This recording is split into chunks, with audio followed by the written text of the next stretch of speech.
Bir defa zekat bir temizlik vesilesidir.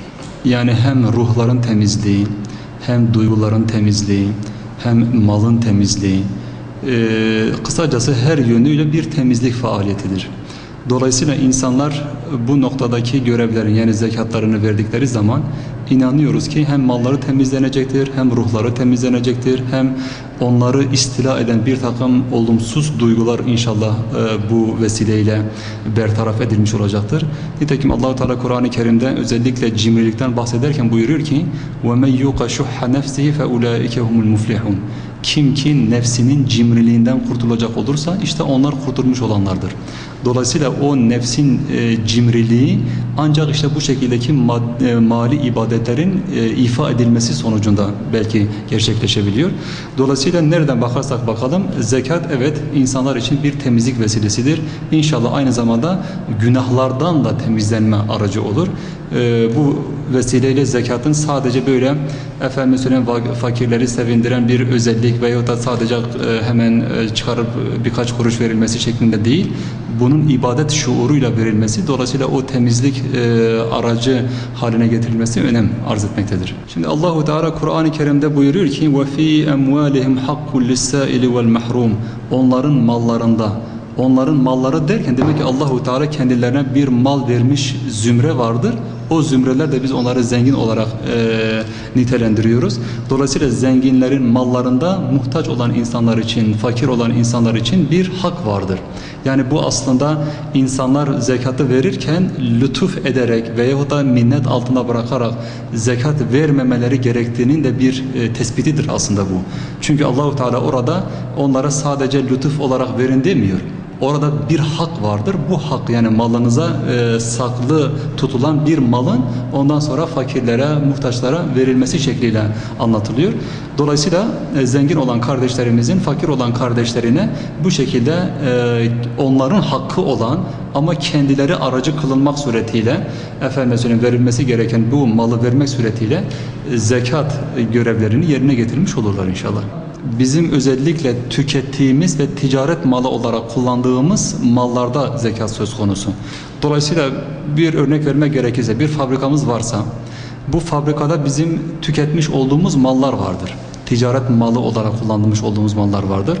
Aynı zamanda o malları işletirken kullanmış olduğumuz bir de araçlarımız vardır. İşte bu araçların zekatını biz vermiyoruz. Sadece bizim elimize gelip ondan sonra tekrar ticaret amaçlı olarak elimizden çıkan malların zekatını veriyoruz.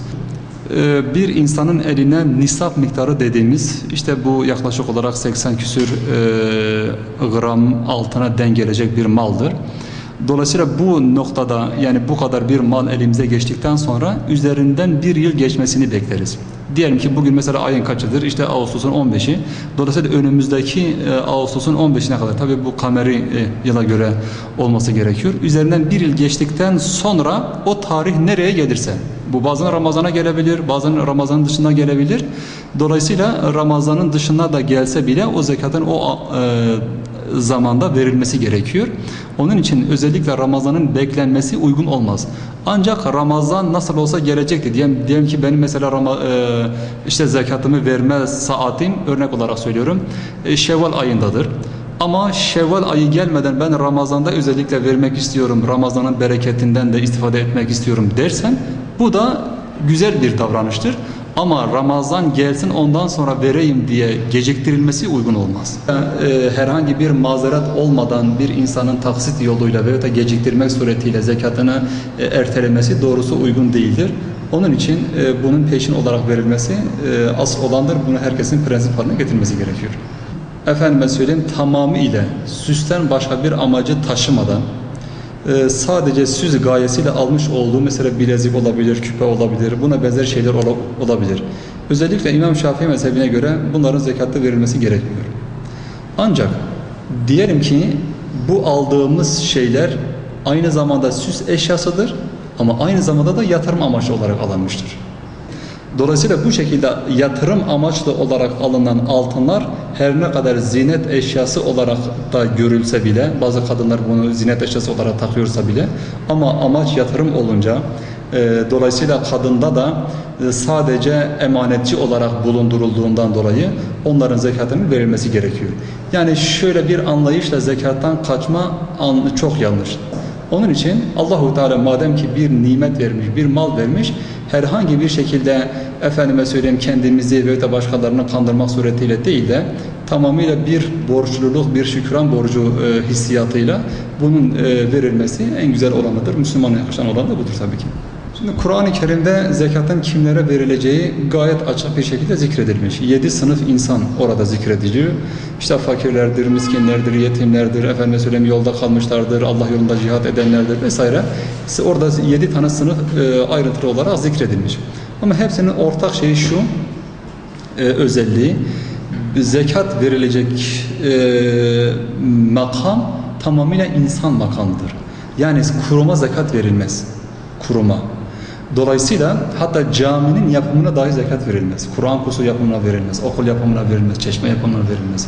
Çünkü zekatın hedefinde insanın kendisi vardır. Şimdi gayrimeşru yollardan elde edilen malların zekatı olmaz. Zira o mallar o elinde duran kişinin malı değildir. Dolayısıyla malınız olmayan bir şey söz konusu ise onların zekatı da elbette ki olmaz. Bir defa altını çizmek lazım. Elimizde gayrimeşru malların bulunması aynı zamanda o malların elimizde bulunduğu müddetçe günahkar olduğumuzun, hatta zalim olduğumuzun bir işaretidir. Peygamber sallallahu aleyhi ve sellem'in ifadesiyle. Dolayısıyla insanların arasındaki o muhabbetin tazelenmesi için, huzurun tesisi için, barışın tesisi için, efendime söyleyeyim kardeşlik ruhunun tekrar dünyaya hakim olabilmesi için ve aynı zamanda Rabbimizin de rızasını kazanmak suretiyle o paylaşım anlayışının ortaya konabilmesi için zekat hakikaten önemli bir görevdir. Zaten zekat aslında insanların mali noktalardaki Allah'a karşı olan görevlerini yerine getirme noktasında bir öncüdür. Zekat bir köprüdür. Arkasından da o köprünün üzerinden nice mali imkanlar da diğer kardeşlerimize ulaşabiliyor.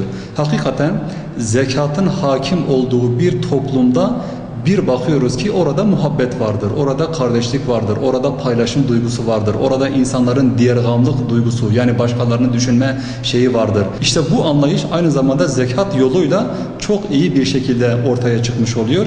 Yani dinimizin bu anlamdaki güzelliklerinin de ortaya çıkmasına sebebiyet veriyor.